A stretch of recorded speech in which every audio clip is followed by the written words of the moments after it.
LGD's turn to pick. Razor.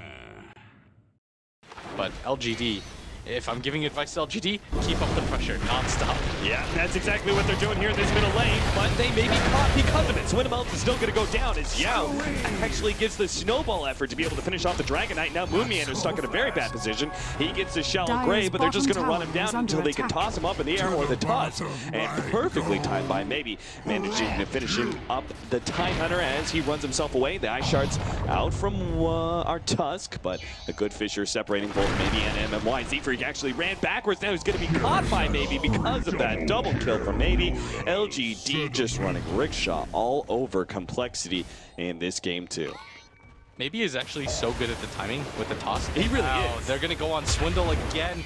He can't survive this combination. This is going to be too much damage for him as the Ice Shards fall at the same time. Swindle does have his boots, but not fast enough at running away as MMY gets the last hit with the Spirits, and he finishes up his urn now, still has enough to be able to buy boots if he wants it, or finishes up the wand.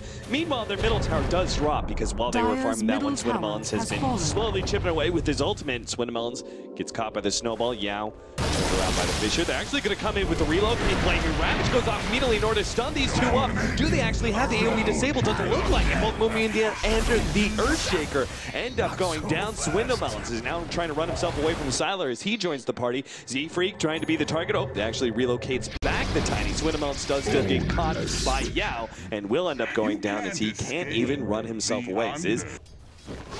Maybe, yeah, they toss in the toss. Go for Z-Freak in the background, and Walrus Punch snowballing up. He couldn't even get off the shallow grave. This is why Z-Freak full HP shallow grave last time. Now the Ravage are going to be able to catch both of the LGD members on their way out, but a really good Ice Blast is going to make sure that Moonmeander takes the ultimate prize. Now with Sylar just diving into these tier 2 towers, they're willing to fight Complexity full on. Fly managed to get a really good Fissure there. Ziz is also trying to fight up against the rest of LGD, but they're sailing healthy enough that they even get kills underneath the tier 2 tower. Now Swindlemelons comes in, trying to finish off Yao, but it's still not enough damage. As Shallow Grave comes out, Swindlemelon turns to fight. He knows he's dead, and he's just trying to get whatever kills he can, but there's just none to be had. Ultra kill from Maybe, beyond godlike. LGD now going for a relocate back to base, because why the hell not?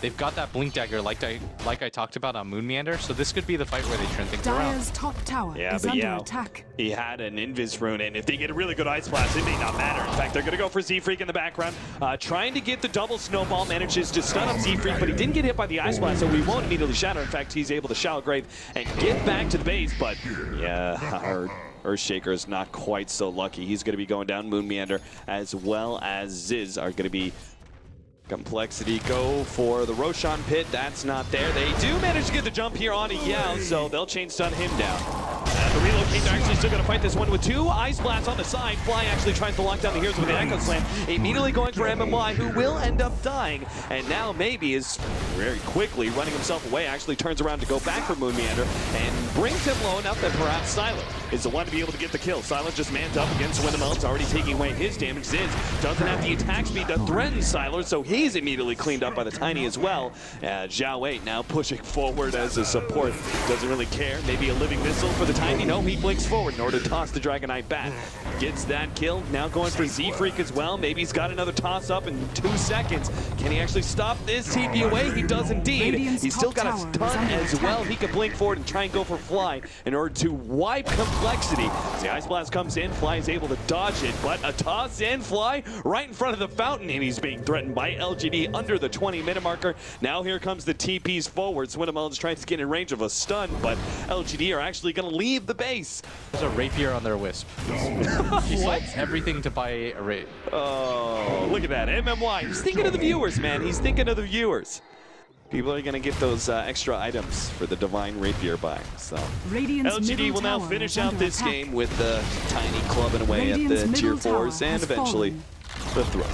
MMY is just planting random boards on the ground now too. They recognized that this was over a while ago. There's just so much pressure on the map at once by LGD. And I mean, if you're Complexity, you're going to be a little disappointed, especially with how this game went. Yeah, Complexity though, to end on perhaps a lighter note, they did, what did they do in their game versus MVP? Did they go 1-1 or 2-0? They're 2-0, so they're still 2-2. So yeah, they still have a perfectly fine standing in the group stage. Just obviously being trounced by LGD doesn't feel great.